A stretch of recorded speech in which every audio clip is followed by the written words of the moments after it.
Assalamualaikum warahmatullahi wabarakatuh. Salam jumpa lagi dengan channel Langes Dimar, channel yang sangat sederhana ini. Sedulur-sedulur, sobat-sobat Langes Dimar dimanapun berada. Pada kesempatan kali ini saya akan bercerita tentang kisah misteri mistis, di mana kelanjutan dari kisah pengabdi babi ngepet, yang dimana kisah kemarin itu kisah perjalanan Eko. Sebelum lanjut ke cerita kisahnya Eko ini, alangkah baiknya kita semua saling mendoakan.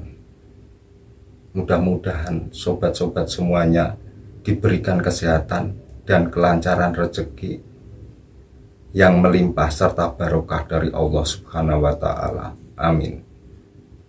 Bagi sobat-sobat yang belum sholat, silahkan sholat dulu. Jangan pernah meninggalkan sholat.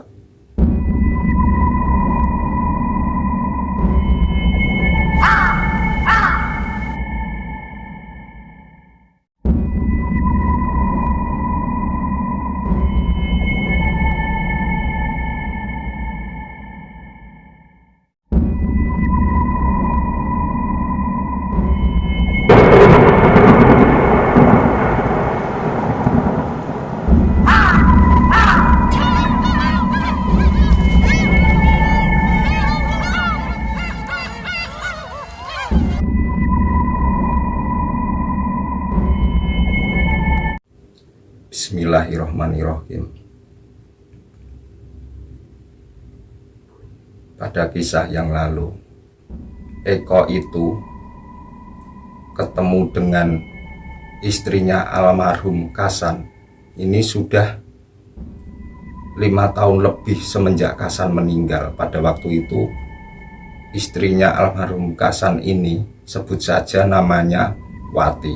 Wati itu bekerja di salah satu laundry, dan singkat cerita, akhirnya Eko ini dan Wati menjalin hubungan, dan keduanya sepakat untuk menikah karena Eko sendiri itu sudah berumur 30 lebih tapi belum menikah, dan Wati punya anak satu namanya Winda. Setelah berjalannya waktu, setelah menikah Eko dan Wati ini, setahun kemudian Eko dan Wati ini dikaruniai seorang anak laki-laki, dan Wati ini masih bekerja di salah satu laundry di dekat rumahnya. Dan Eko sendiri pada akhir-akhir waktu itu, Eko ini bekerja hanya sebagai pekerja serabutan, jadi penghasilan itu tidak menentu. Dan Eko ini merasakan pada akhir-akhir itu sudah setahun lebih menikahi Wati ini, sudah dikaruniai salah satu anak. Tapi Wati ini sering uring-uringan, bahkan tanpa ada alasan yang jelas. Itu selalu mudah marah. Ya mungkin karena faktor ekonomi, karena Winda ini sudah mau menginjak ke dewasa, dan ketambah lagi sudah punya anak dari Eko ini.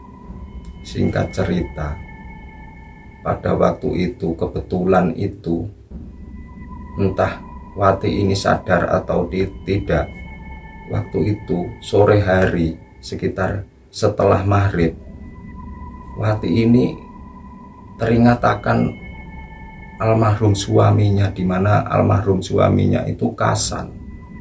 Dan waktu itu secara otomatis dia juga teringat barang-barang Kasan yang dulu itu masih disimpan di salah satu ruangan paling belakang, karena rumah peninggalan Kasan ini cukup lumayan besar dan mewah. Dan Wati ini tidak pikir panjang, dia itu ke ruangan belakang dan mencari barang-barang kepunyaan Kasan dulu itu, yang untuk ritual itu. Dan di ruangan belakang yang jarang disentuh, apalagi Eko pun semenjak jadi suaminya Wati ini tidak pernah menyentuh lemari yang berada di ruangan paling belakang rumah tersebut. Wati pun akhirnya membuka lemari itu, dan mengeluarkan barang-barang itu. Barang-barang itu adalah kain hitam dan kepala babi terbuat dari kuningan tersebut. Dan di situ akhirnya Wati ini pengen membersihkan kepala babi tersebut. Dia mencari lap untuk mengelap kepala babi itu. Dan setelah selesai membersihkan, dimasukkan ke lemari lagi. Setelah itu, pada malam harinya, Wati ini iseng-iseng tanpa sepengetahuan Eko. Wati ini ke ruangan belakang lagi dan mengambil kain hitam dan kepala babi itu dan dibawa ke tempat ruangan ritual yang dulu pernah untuk ritual Kasan itu. Dan di situ Wati ini mencoba menggelar kain hitam itu dan kepala babi itu ditaruh di tengahnya. Dan di dalam pikiran Wati ini mau coba-coba, mau menghidupkan lilin ditaruh di atas kepala babi itu, seperti yang pernah dilakukan Kasan. Setelah dia menyalakan lilin di atas kepala babi itu, samar-samar itu seperti ada suara angin, dan angin itu masuk ke dalam ruangan itu. Sayup-sayup angin itu masuk semakin kencang. Sesaat kemudian samar-samar itu muncul sosok laki-laki yang gagah tinggi besar, dan Wati itu pun yakin kalau sosok tersebut adalah laki-laki dan tampan. Pakaiannya seperti seorang raja. Dan Wati pun bertanya, "Kenapa kamu masuk di rumahku?" Dan orang ini tertawa keras sekali. Tapi anehnya, yang pada waktu itu ketawa itu, yang mendengarkan itu cuma Wati. Di dalam rumah tersebut ada Eko, ada Winda, dan ada anak kecil yang laki itu. Tapi tidak ada yang mendengar. Yang mendengar itu cuma Wati.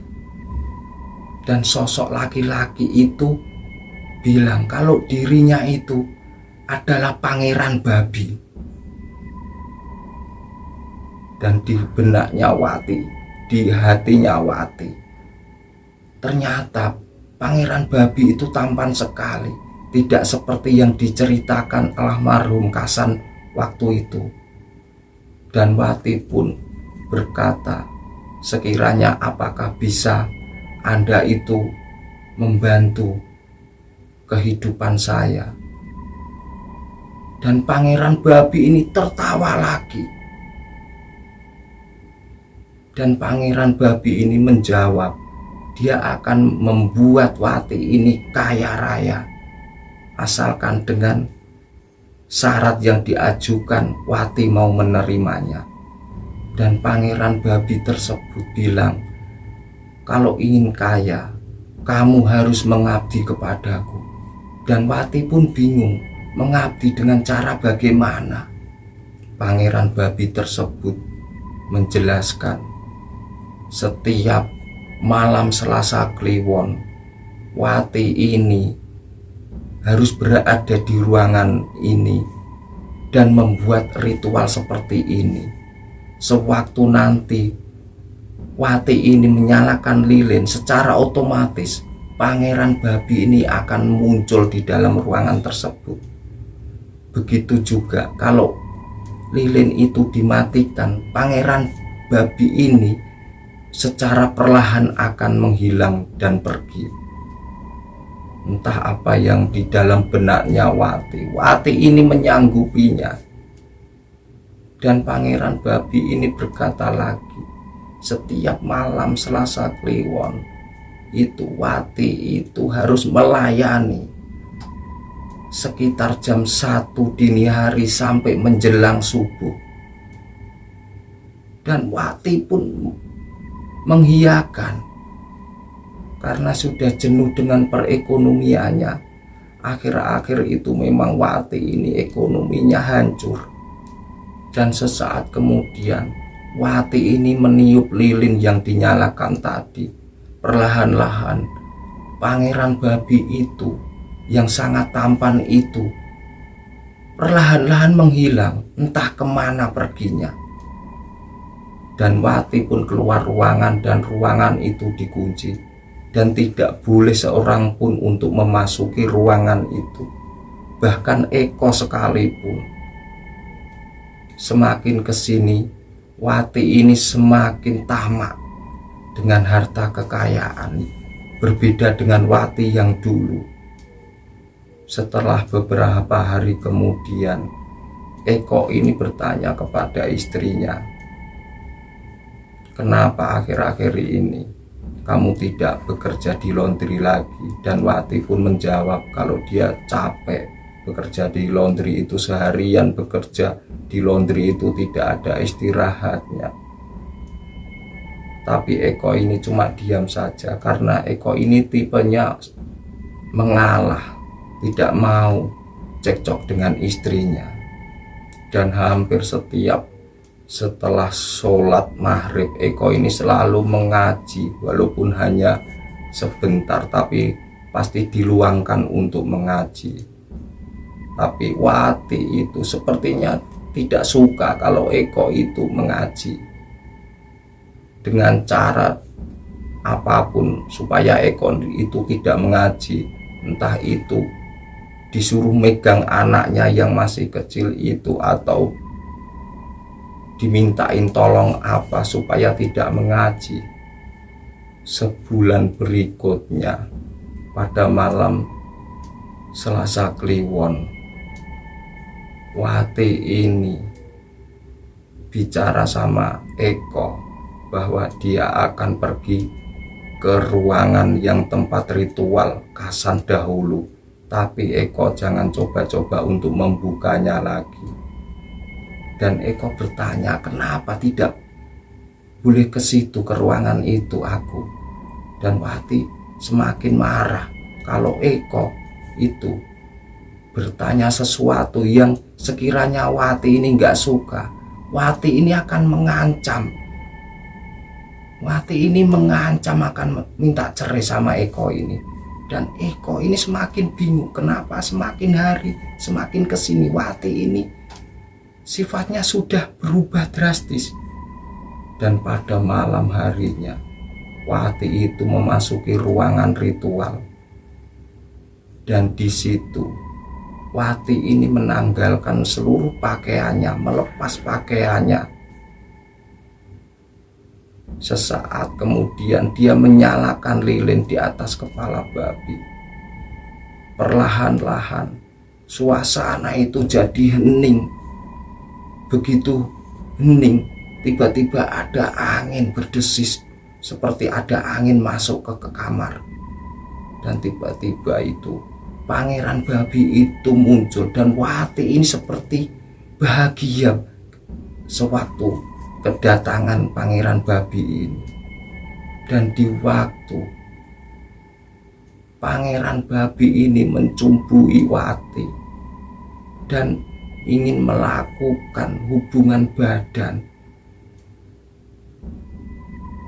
secara tiba-tiba Wati ini terkejut karena pangeran tersebut waktu berhubungan badan dengan Wati, pangeran babi ini berubah wujud.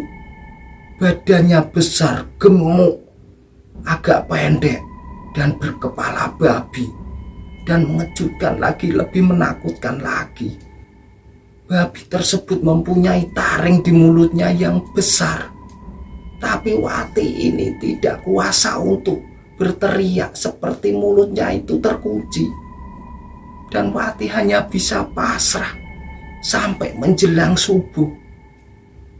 Setelah menjelang subuh, Wati pun bergegas meniup lampu lilin tersebut. Dan akhirnya makhluk yang menyeramkan tadi perlahan-lahan menghilang. Wati pun tidak habis pikir. Kenapa berubah menjadi makhluk menyeramkan? Akhirnya di dalam hatinya Wati ini sebenarnya takut, tapi sudah tidak bisa berbuat apa-apa karena sudah membuat perjanjian dengan makhluk itu. Dan pada pagi harinya Wati ini kembali lagi ke tempat ritual semalam. Setelah di dalam ruangan itu, kepala babi itu dimasukkan ke dalam lemari dan kain itu dibuka. Ternyata uang itu berserakan banyak seperti yang dilakukan Kasan dulu. Kalau Kasan dulu melakukannya dengan cara keliling kampung mencari rumah-rumah yang punya uang banyak, tapi Wati ini cukup melayani pangeran babi itu. Dan paginya sudah banyak uang. Dan melayani itu setiap malam Selasa Kliwon. Setelah ritual pertama itu, perekonomian Wati dan Eko ini sudah mulai membaik. Dan Eko curiga dengan istrinya ini. Padahal istrinya dan Eko ini tidak punya tabungan. Tapi kenapa Wati ini selalu berbelanja dan beli-beli sesuatu yang diinginkan Wati atau anak-anaknya? Eko ini curiga, jangan-jangan istrinya ini bersekutu dengan makhluk, di mana makhluk itu dulu bersekutu dengan Kasan. Dan Eko pun berinisiatif mencari jalan keluar supaya makhluk itu tidak mengikuti keluarganya lagi, tidak mengganggu keluarganya lagi. Tanpa sepengetahuan Wati, kalau Wati tahu Eko akan mencari solusi, pasti dia akan marah-marah. Tapi Eko ini ingin menunggu waktu yang tepat, karena di pikiran Eko dia itu teringat akan gurunya, sebut saja Pak Yai. Pak Yai ini rumahnya berada di Jawa Timur, di mana Eko waktu masih sekitar umur 19 tahun, 20 tahun pernah mondok di salah satu pondok di daerah Jawa Timur. Setelah seminggu kemudian, rencananya Eko besok paginya itu Eko mau berangkat ke tempat gurunya. Tapi pada malam itu suasana itu begitu sayup, begitu ganjil. Eko ini heran, suasana malam ini tidak seperti suasana sebelum-sebelumnya. Dan persis di tengah malam, anaknya Wati yang bernama Winda ini, karena Winda ini sudah menginjak dewasa, di dalam kamarnya Winda ini berteriak-teriak ketakutan. Sesaat kemudian Winda ini justru pingsan. Eko dan Wati ini panik.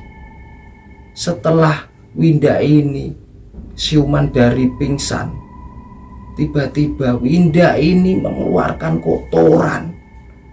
Seperti orang BAB mengeluarkan kotoran, tapi anehnya kotoran Winda ini seperti kotoran babi dan berbau yang seperti kotoran babi. Wati pun teringat akan pangeran babi tersebut. Apa jangan-jangan ini pekerjaan pangeran babi tersebut? Tapi apa salahnya Winda? Dan akhirnya Eko dan Wati ini membawa Winda ke rumah sakit. Di dalam perjalanan ke rumah sakit, Winda ini justru sudah meninggal dunia. Dan Wati pun histeris. Dia menangis sekencang-kencangnya. Akhirnya Eko pun berbalik arah membawa mobil itu pulang karena Winda sudah meninggal. Singkat cerita, pagi harinya Winda ini dikebumikan. Setelah beberapa hari berlalu, Wati ini punya pikiran, nanti sewaktu malam Selasa Kliwon, Wati ini akan membuat perhitungan dengan pangeran babi tersebut. Karena Wati ini semakin hari orangnya semakin pemberani. Dan dia rupanya sudah tidak takut apa-apa semenjak kehilangan Winda ini. Dan setelah menjelang malam Selasa Kliwon berikutnya, Wati ini bersiap-siap ritual lagi. Dan Eko ini menemui Wati, "Sudah, kamu jangan ritual lagi." Tapi Wati ini malah marah. Akhirnya Eko ini mengalah lagi. Dan Eko diperintah sama Wati untuk menunggu anaknya yang kecil. Jangan sampai rewel di waktu Wati ini nanti ritual. Tapi ritualnya Wati di dalam kamar itu, di dalam ruangan ini, Eko ini belum paham betul bagaimana ritualnya. Akhirnya pada malam harinya, sekitar jam 1 malam, Wati ini masuk ke ruangan. Dan di situ dia bergegas melepas semua pakaiannya lagi. Setelah itu dia menyalakan lilin di atas kepala babi tersebut. Seperti biasa, makhluk itu muncul, seorang pangeran dengan gagah perkasa seperti seorang raja. Muncul dengan tiba-tiba di ruangan itu. Dan Wati pun langsung bertanya, kenapa Winda meninggal dunia dengan mengeluarkan kotoran seperti kotoran babi. Dan pangeran ini tertawa terbahak-bahak. Pangeran babi ini mengakuinya kalau dia yang membunuhnya. Karena pangeran babi ini tidak suka dengan Eko, karena Eko sudah berniat untuk mencari seseorang untuk melawannya. Dengan cara ini dia bisa memperingatkan Eko ini supaya mengurungkan niatnya. Misal pun Wati ini tidak diambil pangeran babi waktu itu, suatu saat pasti diambil, karena pada waktu Kasan dulu ritual di goa itu, Winda, Wati, dan Kasan itu sudah dicatat di dalam penjara jeruji goa itu. Sudah pasti, cuma cepat atau lambat pasti dia akan masuk di situ menjadi pengikut pangeran babi, raja babi ini. Wati pun semakin marah. Diam-diam Wati ini mendekati lilin, dan lilin itu langsung ditendang sama Wati. Secara otomatis pangeran babi itu perlahan-lahan hilang. Dan pada esok harinya Wati ini bercerita kepada Eko kalau kematiannya Winda dulu itu dikarenakan tidak terimanya pangeran babi ini atau raja babi ini kalau Eko ini mencari seseorang untuk melawannya. Dan Eko pun kaget. Ternyata Wati ini masih bersekutu dengan makhluk tersebut. Dan tanpa pikir panjang, Eko pun pada waktu itu juga, hari itu juga, dia pergi meninggalkan rumah tanpa berpamitan sama Wati kemana dia pergi. Ternyata Eko ini menemui gurunya di Jawa Timur.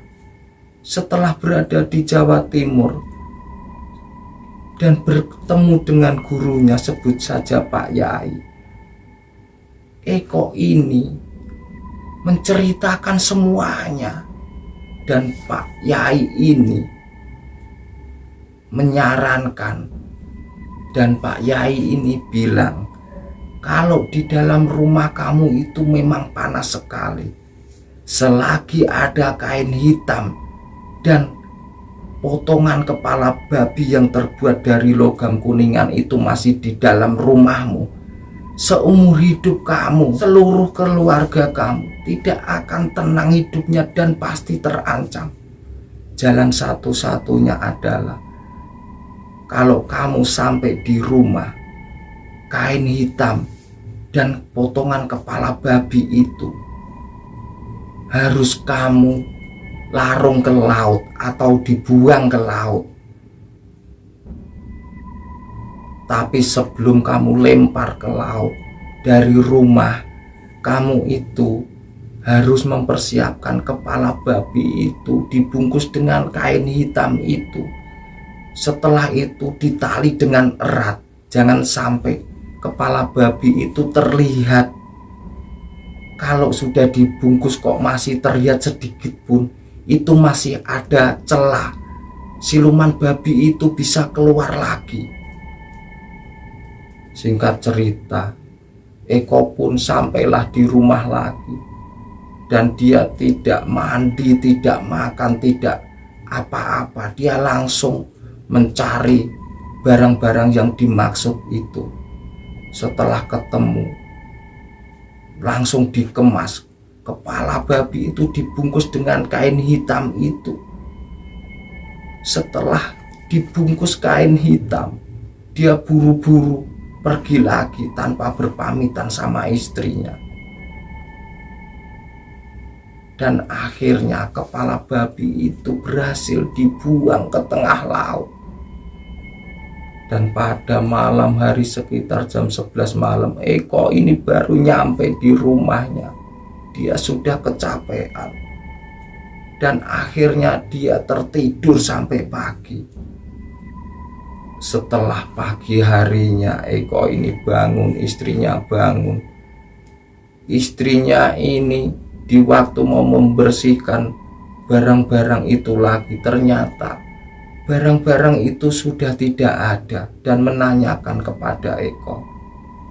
Dan Eko berterus terang kalau barang-barang yang melanggar agama itu sudah dibuang ke laut. Wati ini marah-marah, bahkan mengancam akan menceraikan Eko ini. Apa yang merasuki Wati ini, Eko ini bingung. Seharusnya Wati ini berterima kasih dibebaskan dengan makhluk itu, tapi entah kenapa Wati ini masih marah-marah. Setelah sore harinya, Wati ini sepertinya tidak enak badan. Dan pada tengah malam harinya, Wati ini seperti merasakan akan buang air besar. Dia ke kamar mandi.